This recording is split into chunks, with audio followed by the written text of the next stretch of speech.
Sir बहुत बहुत स्वागत है आपका शो पर और धन्यवाद अपना समय हमें देने के लिए। सर पहले तो कॉन्ग्रेचुलेशंस, काफ़ी शानदार नंबर्स इस बार देखने को मिले हैं। खासी सपोर्ट मिला सर इस बार के नंबर्स में। पूजा जी थैंक यू एंड ये जो ग्रोथ है बैंक में ये ओवरऑल ग्रोथ है और कंसिस्टेंट ग्रोथ है। ये भी एक अच्छा रहा कि quarter on quarter her quarter of इस फाइनेंशियल ईयर में हमने ग्रोथ ली है। डिपॉजिट्स और एडवांसेस दोनों 22% हमारी ईयर ऑन ईयर ग्रोथ है एडवांसेस में। एडवांसेस के अंदर हमारा एक और बड़ा जो अचीवमेंट रहा है इस फाइनेंशियल ईयर में, हमारी गिफ्ट सिटी आईबीयू फंक्शनल हुई है और वो सितंबर 2025 में ये बैंक 90 ईयर्स से डोमेस्टिक बिजनेस कर रहा है और हम ओवरसीज बिजनेस में भी अब पार्टिसिपेट करते हैं। हमारी वहां पर 100 मिलियन से शुरुआत हुई थी सितंबर क्वार्टर में। मार्च में हमने 650 मिलियन का कारोबार किया है एडवांसेस का, जो रुपी टर्म्स में 6,125 करोड़ से बुक बंद करी है हमने। तो वहां भी एक अच्छा ट्रैक्शन मिला है। डिपॉजिट्स में 14% की ग्रोथ है और ये दोनों हमारी गाइडेंस नंबर से गाइडेंस हमारी जो साल के शुरू में हमने शेयर करी थी, दोनों अचीव होती हैं। डिपॉजिट्स, एडवांसेस, इसके अंदर सेक्टर वाइज भी अगर आप देखेंगे, रैम सेक्टर जो है रिटेल, एग्री और एमएसएमई तीनों में हाई डबल डिजिट ग्रोथ है। ओवरऑल भी अच्छी ग्रोथ रही है। कॉर्पोरेट बुक में भी हमने काफ़ी अपॉर्चुनिटीज़ देखी हैं। कई सेक्टर्स, रिन्यूएबल एनर्जी है, क्लीन है, डेटा सेंटर है, हमने वहाँ पे अपने उन सेक्टर्स को बुलिश मार्क करके रखा है और हमने वहाँ पे काफ़ी अच्छी फाइनेंसिंग भी करी है। So overall contribution deposit, credit में हर सेगमेंट का आया है। हुँ। सर हमने देखा इस बार की जो गाइडेंस आपने दी थी एफवाई 26 के लिए वो आपने एक्सीड भी की है काफ़ी शानदार तरीके से। आरओए के फ्रंट पर देखिए निम्स और ग्रॉस एनपीए सभी में इम्प्रूवमेंट देखने को मिला है। सर एफवाई 27 में भी आपने मार्जिन की गाइडेंस 3.7% ही रखी, ग्रॉस एनपीए 2% के नीचे रखे हैं। क्या ये थोड़ा कंजर्वेटिव अप्रोच था बैंक की तरफ से? क्योंकि हम क्लियरली देख रहे हैं कि बैंक काफ़ी बेहतर तरीके से अपने गाइडेंस को एक्सीड कर रही है। मैडम, आप देखेंगे 3.75 अगर निम का गाइडेंस हमने लेके चले हैं, वो भी काफ़ी डिसेंट नंबर है। हाई निम कंसीडर होती है इंडस्ट्री में और क्वार्टर 1 में 3.95 थी। फिर रेट कट्स रिज़र्व बैंक ने जो अनाउंसमेंट्स किए हैं, उसका इम्पैक्ट बैंकिंग इंडस्ट्री में और हम हमारे पर भी आना था। बट 3.95, क्वार्टर 2 3.85, फिर 3.87 और क्वार्टर 4 हमने जो क्लोज़ किया है, उसमें हमारी 3.95 निम हमने रिस्टोर करी है। तो ये काफ़ी हाई निम है, लेकिन कंज़र्वेटिव रह के थोड़ा-सा आप बोल सकते हैं। इन्वेस्टर्स को हम एक कॉन्फिडेंस देते हैं कि जो साल की शुरुआत में 15-20 पैरामीटर्स पे हम जो उनको गाइडेंस शेयर करते हैं, बैंक उस पे पूरा कमिटेड है और हम उसको अचीव करेंगे। ये हमारा उनको कॉन्फिडेंस भी देना है। उनको कोई डिस्कम्फर्ट नहीं होना चाहिए। कंसिस्टेंट परफॉर्मेंस और जो हमने कहा उसको हमने अचीव किया। इवन आपने एसेट क्वालिटी के बारे में बोला, जीएनपीए और एनएनपीए हमने बिलो 2% रखने का गाइडेंस रखा है और हमारा 1.74 जो नंबर था लास्ट ईयर का जीएनपीए, वो इम्प्रूव होके 1.45 आ गया। एनएनपीए में गाइडेंस हमने 0.25 से नीचे रखने की रखी है और हमारा 0.18 था लास्ट ईयर, वो 0.13 पे आ गया। ये आप देखेंगे, इसमें ज़्यादा स्कोप टू फर्दर इम्प्रूव फिर नहीं है। अगर एनएनपीए टोटल देखेंगे तो मात्र कुछ 200-300-400 करोड़ है। हम इसको पूरा राइट ऑफ करके भी कर सकते हैं, लेकिन हम समझते हैं इस लेवल पे अगर हम मेंटेन कर लेते हैं तो ये काफ़ी डिसेंट नंबर है जिस पे हम अपनी एसेट क्वालिटी दर्शा सकते हैं। बिल्कुल। और सर बिल्कुल हमने देखा भी एफवाई 26 के तो गाइडेंस आपने अचीव किए ही। एफवाई 27 के लिए भी जो गाइडेंस है बैंक कॉन्फिडेंट है कि वो गाइडेंस को भी कंपनी मीट करते हुए नजर नजर आएगी। अपने दर्शकों को हम बता दें निम्स का जो गाइडेंस था 3.75% पर था, लेकिन उसके सामने 3.9% के मार्जिन के फिगर इस बार देखने को मिले और अगले साल के लिए भी मार्जिन और एसेट क्वालिटी को लेकर मैनेजमेंट कॉन्फिडेंट साउंड कर रही है। सर डिपॉजिट ग्रोथ पर आते हैं। इस बार भी हमने देखा कि वहाँ पर भी डबल डिजिट ग्रोथ आई है। एक मुझे सेंस लेना था आपसे क्योंकि हम देख रहे थे कुछ क्वार्टर पहले बैंकों को डिपॉजिट रेस करने में काफ़ी समस्या आ रही थी, क्योंकि ट्रेडिशनली हम देखते थे कि जो डिपॉजिट बैंकों में जाता था वो फंड दूसरी तरफ एक डाइवर्सिफाई हुआ और लोग ट्रेडिशनल सेविंग की जगह अब अन्य एसेट क्लासेस में भी उनका रुझान बढ़ा था। कुछ समय पहले हम ये ट्रेंड देख रहे थे। अभी मौजूदा ट्रेंड कैसे हैं और क्या कॉन्फिडेंस आपको मिल रहा है? डबल डिजिट डिपॉजिट ग्रोथ आप पोस्ट कर पाएंगे? पूजा जी, आपने बिल्कुल सही कहा। जैसे-जैसे इंडिया मार्केट मैच्योर हो रहा है, हमारे इवन रिटेल इन्वेस्टर्स को जानकारी प्राप्त हो रही है, जैसे-जैसे इन्फॉर्मेशन एक्सेस हो रहा है और नए-नए माध्यम मिल रहे हैं, डिजिटल माध्यम मिल रहे हैं, तो काफ़ी बैंक डिपॉज़िट्स जो ट्रेडिशनल सेविंग मोड इंस्ट्रूमेंट्स रहे हैं, पैसा म्यूचुअल फंड्स की तरफ भी गया है और रिटेल इन्वेस्टर्स का जो पार्टिसिपेशन है म्यूचुअल फंड्स में, जो एयूएम की ग्रोथ है, अगर वो फिगर्स देखें तो ये ट्रेंड क्लियर दर्शाता है। तो मेरा ये मानना है कि जैसे-जैसे मार्केट इंडिया भी मैच्योर करेगा, ये चीज़ें इवॉल्व करेंगी, बट एज़ अ बैंक हमें ये हमेशा माइंडफुल रहना है और जो हमारा डिपॉज़िट है वो रॉ मटेरियल है। हम कैसे अपनी cost of raw material under control रखें, क्या अल्टरनेट सोर्सेज हैं to raise resources to fund your growth, ये हम ध्यान रखते हैं। हमने करीब 22,400 करोड़ का लास्ट ईयर में रीफाइनेंस अवेल किया। रीफाइनेंस और इंफ्रास्ट्रक्चर बॉन्ड रेज़ किए। तो हमने चला के हाई कॉस्ट बल्क डिपॉज़िट, जिसमें मेरी बॉटम लाइन और प्रॉफिटेबिलिटी एडवर्स इम्पैक्ट होगी, उसको हमने नहीं लेते हुए डिपॉज़िट एक्रीशन जो भी हुआ उसमें फ़ोकस हमारा लो कॉस्ट कंपोनेंट जो कासा है उस पे रहा और हमने अल्टरनेट सोर्सेज ऑफ अपने रेजिंग रिसोर्सेज इस पे ध्यान रखा। तो ओवरऑल आप देखेंगे बिजनेस ग्रोथ भी है। आज डिपॉजिट मेरा 14% बढ़ा है। इंडस्ट्री के एवरेज से हम दोनों एलिमेंट्स में ऊपर हैं। बट अगर आप ये रिफाइनेंस जो हमने अवेल किया है, इसको अगर आप जोड़ लेते हैं तो मेरी डिपॉजिट जो है वो 20-21% की वहां भी ग्रोथ है। बट ठीक है, रिफाइनेंस को हम डिपॉजिट नहीं मानेंगे। बट इशू ये है कि हम जो क्रेडिट ग्रोथ हो रही है वो फंडिंग का जो रिसोर्स हम रेज करते हैं, वहाँ पे अपना कॉस्ट एलिमेंट का पूरा हम माइंडफुल रहते हैं।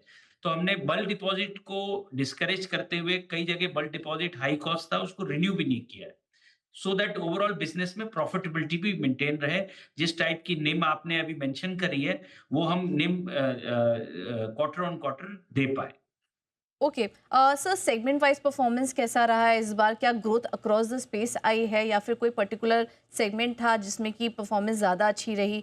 एंड सेकेंडली सर, कोई सेक्टर ऐसा भी है जहां पर कुछ अभी आपको कंसर्न नज़र आ रहा है, वहां से आप और रिकवरी एक्सपेक्ट करेंगे आने वाले क्वार्टर्स में?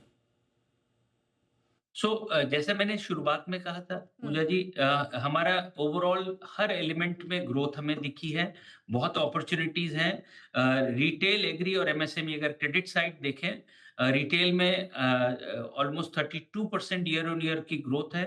ये जो ग्रोथ आई है ये हाउसिंग लोन से मेजर, जहां 50% योगदान हाउसिंग लोन का है। गोल्ड लोन्स का भी पोर्टफोलियो हमारा अच्छा ग्रो किया है। व्हीकल लोन्स भी हमने फंडिंग अच्छी करी है अपने सेगमेंट ऑफ कस्टमर्स में। स्पेशल स्कीम्स लाके, स्पेशल ड्राइव करके क्रॉस सेलिंग किया है अपने ही क्लाइंट्स के साथ। ये 3 एलिमेंट रिटेल में हुए हैं। एग्रीकल्चर और एमएसएमई भी हमारा डबल डिजिट के अंदर ग्रोथ हमने रजिस्टर करी है। कॉर्पोरेट बुक के अंदर भी हमारा 18-19% का ग्रोथ रहा है क्वार्टर ऑन क्वार्टर। और इसमें हमने जो गवर्नमेंट जहाँ एम्फेसिस कर रही है, क्लीन एनर्जी है, रिन्यूएबल्स हैं, डेटा सेंटर्स हैं, इस टाइप की बड़ी ट्रांज़ैक्शंस में भी बैंक ने पार्टिसिपेट किया है। सो ओवरऑल क्रेडिट साइड में ये चारों वर्टिकल्स के अंदर है। डिपॉज़िट्स में भी हमने नई रिलेशनशिप्स एस्टेब्लिश करी हैं। नए फ़ोकस स्टेट्स के अंदर हमने नए इंस्टीट्यूशनल डिपॉज़िट्स गार्नर किए हैं। ओवरऑल कंट्रीब्यूशन है जो ये बैलेंस शीट में हमारा बिज़नेस का 17% की ग्रोथ है year on year against our guidance of 15। ये मैं कहना चाहूँगा। सर, गोल्ड लोन, ये जो एक पर्टिकुलर सेगमेंट था, आप अभी इसमें एंट्री लेने में भी आपको ज़्यादा समय नहीं हुआ है। किस तरह का प्रदर्शन वहाँ पे रहा? अभी कितना कंट्रीब्यूशन आ रहा है गोल्ड लोन सेगमेंट से? और ये जो बीच में प्राइसेस फ्लक्चुएट हुई हैं काफ़ी, अभी तो खैर स्टेबल हो चुकी हैं, क्या उसका कुछ इम्पैक्ट दिखा? आपने सही मार्क किया है। गोल्ड में हमारा एक स्पेशल फ़ोकस रहा है और ये गोल्ड लोन बुक आज से करीब 2 साल पहले 8 साढ़े 8 हज़ार करोड़ के अंदर थी। वो आज 24,000 करोड़ में गोल्ड लोन क्लोज किया है, जिसमें हमने को-लेंडिंग का भी योगदान है, करीब 4,000 करोड़ का हमने लीडिंग जो देश की एनबीएफसीज़ हैं, गोल्ड लोन एनबीएफसीज़ हैं, उनके साथ हमने रिज़र्व बैंक ऑफ इंडिया का एक को-लेंडिंग बिज़नेस मॉडल है, उसमें हमने टेक्नोलॉजी ड्रिवन मॉडल अडॉप्ट करते हुए वहाँ पे 4,000 करोड़ का वो बिज़नेस है और ऑर्गेनिक जो हमारी ब्रांचेज़ हैं, 2800 टच हो रही हैं, वहाँ भी गोल्ड लोन बिज़नेस करते हैं, तो वो भी 8,000 से लेके 20,000 करोड़ तक इंक्रीज़ हुआ है। गोल्ड लोन में हमारा ये मानना है, ये एक प्रॉफिटेबल सेगमेंट है। इसमें जो 2-3 रिस्क मिटिगेशंस हैं, safe keeping of pledged ornaments और वैल्यूएशन और प्राइसिंग जो हम अप्रेज़ल करते हैं, वो हमने मैकेनिज़्म बिल्कुल स्ट्रक्चर स्ट्रॉन्ग करके रखे हैं। और आगे भी हम गोल्ड लोन में इसी टाइप की ग्रोथ करना चाहेंगे, क्योंकि इसमें अगर देखें तो रिज़र्व बैंक की तरफ से रिस्क वेट है, वो 0 है। जहाँ तक रही प्राइस फ्लक्चुएशन, तो गोल्ड लोन में जो एलटीवी हम मेंटेन करते हैं, किसी भी केस में हम 75% से ज़्यादा value of the net weight of the gold ornament हम देते नहीं हैं लोग। तो वो हमारे पास एक बफर और कुशन होता है। जहाँ भी प्राइस अगर गिरता है गोल्ड का, तो हम हमारा जो मॉनिटरिंग है वो इंडिविजुअल अकाउंट लेवल पे हम ट्रिगर कर लेते हैं कि ये जो सेफ मार्जिन 25% है, ये अगर कहीं ब्रीच हो रही है तो हम क्लाइंट से वो कलेक्शंस कर लेते हैं। तो इस तरीके से हम बिल्कुल प्रॉपर मैनर में अपना गोल्ड लोन पोर्टफोलियो आगे भी बढ़ाएँगे। बेनिफिट्स बैंक को जो मिलते हैं इस पोर्टफोलियो को रहने से, प्राइसिंग, रिस्क वेट नहीं लगता, उन सबको मद्देनज़र रखते हुए। आरबीआई ने जो घोषणा की है उसको लेकर होगा, हालांकि इस क्वार्टर तो इतना कुछ इम्पैक्ट नहीं दिखा, लेकिन एक थोड़ा सेंस में लेना चाहती थी क्योंकि आरबीआई ने बैंकों का जो onshore forex net open position है उसको सीमित कर दिया था कुछ दिन पहले जब खबर आई थी। कुछ डिसीजन अपने वापस ले लिए हैं लेकिन कुछ अभी भी बने हुए हैं। आपको क्या सेंस मिला, आपके बैंक पर क्या कुछ इम्पैक्ट आया इसका? सो पूजा जी, जो आप जिक्र कर रहे हैं वो 100 मिलियन का रिजर्व बैंक ऑफ इंडिया ने ओपन पोजीशंस पे एक सीलिंग इंट्रोड्यूस किया है और उसको अनवाइंड करने के लिए हाँ, बड़े बैंक्स जरूर एक डिफिकल्टी का एनकाउंटर कर रहे हैं और उसमें शायद लॉस भी एमटीएम बुक करना पड़ेगा, लेकिन हमारे इसमें इस आरबीआई की मूव से इम्पैक्ट बिल्कुल भी नहीं था, क्योंकि हमारा एनफ हेडरूम था, वो 100 मिलियन से नीचे ही हमारी सीलिंग रही है। हम काफ़ी हेडरूम ऑलरेडी अवेलेबल है, तो हमारे लिए कोई लॉस बुक या एमटीएम या पोज़ीशन अनवाइंड करने की ज़रूरत नहीं रही थी। ओके, ठीक है। सर एफआई 27 के लिए ब्रांच एक्सपेंशन को लेकर क्या योजनाएं हैं आपकी, और इसके अलावा टेक्नोलॉजी पर भी मुझे थोड़ा समझना था कि वहाँ पर भी क्या कुछ इन्वेस्टमेंट के प्लान्स हैं आपके? सो मैडम, बैंक हमने बोर्ड में एक ब्रॉड एक अप्रूवल लिया है to make this bank a bank of greater significance. उसमें one of the strategies approved in the board last year was, हम 1,000 ब्रांचेस खोल रहे हैं in a period span of 5 years, और हम इसको 2 साल 2 फेजेस में कर रहे हैं, first 3 years and then the fourth and the fifth year. तो अभी एक प्रोजेक्ट हम ऑलरेडी रन हो रहा है जो लास्ट ईयर अनाउंस किया था, प्रोजेक्ट 321। इसके अंदर हम 321 शाखाएं खोल रहे हैं भारत में, डिफरेंट सेंटर्स पे, और बहुत scientifically down to pin code level potential जहाँ पे ग्रोथ सेंटर्स हैं देश के, वो आइडेंटिफाई किए गए हैं और वहां पे ये ब्रांच ओपनिंग चल रही है। मैं आपसे अभी बात कर रहा हूँ, while I am speaking, 183 branches out of project 321, 321 branches have already become functional. Last year और उससे पहले करीब करीब 200 ब्रांचेस हमने इस रेट पे हम खोल रहे हैं, और जिस तरीके से मैंने आपको बताया, एक साइंटिफिक वे, जहाँ पोटेंशियली ग्रोथ आ रही है down to pin code level वहां खुल रही है।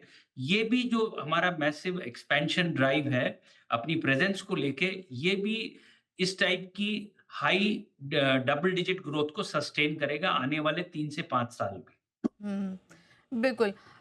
सर एक आखिरी सवाल होगा मेरा, ज़्यादा समय नहीं लूँगी आपका। अभी फ़िलहाल जो टेंशन का माहौल है, युद्ध की स्थिति चल रही है, चीज़ें क्लैरिटी नहीं बन पा रही है, और ऑलरेडी हम देख रहे हैं कि काफ़ी सारे कॉर्पोरेट्स में उनका असर भी दिखना शुरू हो चुका है। ये माना जा रहा है कि इस क्वार्टर का इसका इम्पैक्ट आएगा। तो ऐसे में क्या कुछ दिक्कत आप भी देख रहे हैं अपने कुछ पोर्टफोलियो में इस पूरे इवेंट का?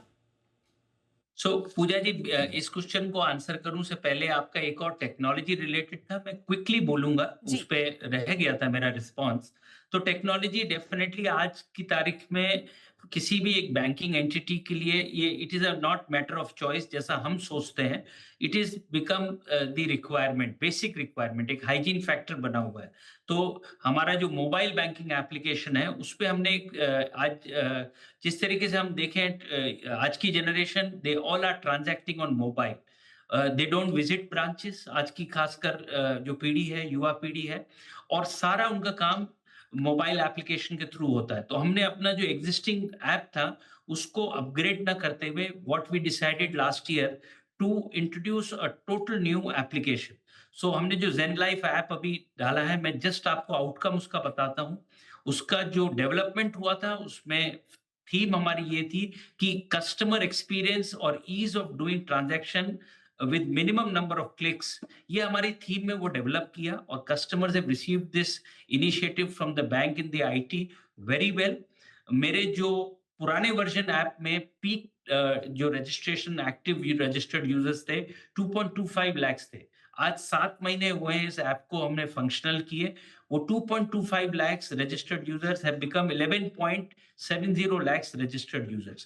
तो आप देख रहे हैं टेक्नोलॉजी पे पूरा फोकस है। आपने जो एग्जांपल मैंने आपके सामने रखा, how people are appreciating the initiative which is coming to them and onboarding, और हम रुक नहीं रहे। इस साल में हम ये 30 लाख तक एक्टिव रजिस्टर्ड यूजर्स लेके जाएंगे।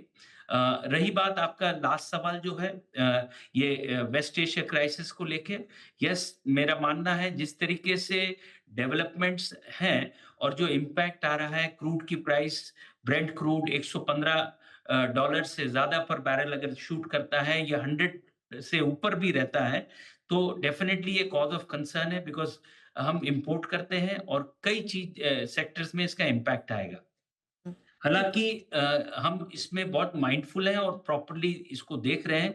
जो एमएसएमई सेगमेंट है, जो ज़्यादा वल्नरेबल है, अभी तक कोई ऐसा अपटिक हमारे एसएमए या एनपीए को लेके हमें नहीं दिख रहा है, और हम यही देखेंगे कि इसका इम्पैक्ट हो सकता है ये क्वार्टर नहीं, आने वाले क्वार्टर में हो। अभी क्राइसिस से हम पूरी तरह से बाहर भी नहीं आए हैं, तो ये सब डिपेंड करेगा। अगर ये क्राइसिस स्ट्रेच होती है और इसका इम्पैक्ट आने में, मेरे को लगता है नेक्स्ट क्वार्टर में भी हमें इम्पैक्ट दिख सकता है। तो हम इसको क्लोजली मॉनिटर कर रहे हैं, वॉच कर रहे हैं। बट जैसा मेरा कहना था, अभी तक हमारे एमएसएमई पोर्टफोलियो में, जो काफी डाइवर्सिफाइड पोर्टफोलियो है, उसमें ऐसा कोई हमें मेजर डिस्टर्बिंग ट्रेंड अपटिक नहीं दिखा। बिल्कुल सर, बहुत बहुत धन्यवाद आपका समय देने के लिए। टेक्नोलॉजी को लेकर जो आप कदम उठा रहे हैं बहुत सराहनीय है, और जिस तरह का प्रदर्शन इस तिमाही देखने को मिला और आप शेयर होल्डर्स को रिवॉर्ड भी कर रहे हैं अपने परफॉर्मेंस के जरिए, उसके लिए भी बहुत बहुत बधाई आपको। आने वाले क्वार्टर्स के लिए भी ढेर सारी शुभकामनाएं। एक point Pooja ji I think related रहेगा, ये जो आपने वेस्ट एशिया क्राइसिस के बारे में कहा, बैंक माइंडफुल रहता है, और हमने अभी एक नई ट्रेंड स्टैब्लिश करी है कि हमने अपना एक प्रोविजनिंग स्टार्ट किया है ग्लोबल जियोपॉलिटिकल हेडविंड्स जो ये दिख रही है उसको रहते हुए।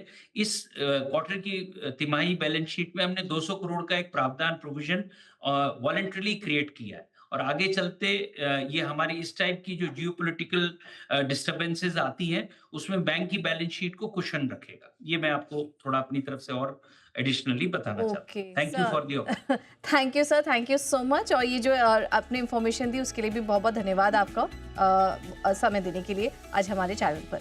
चलिए फिलहाल इस शो में इतना ही, एक छोटे से ब्रेक लिए रुकेंगे हम यहाँ पर। आप बने रहिए हमारे साथ। नमस्कार।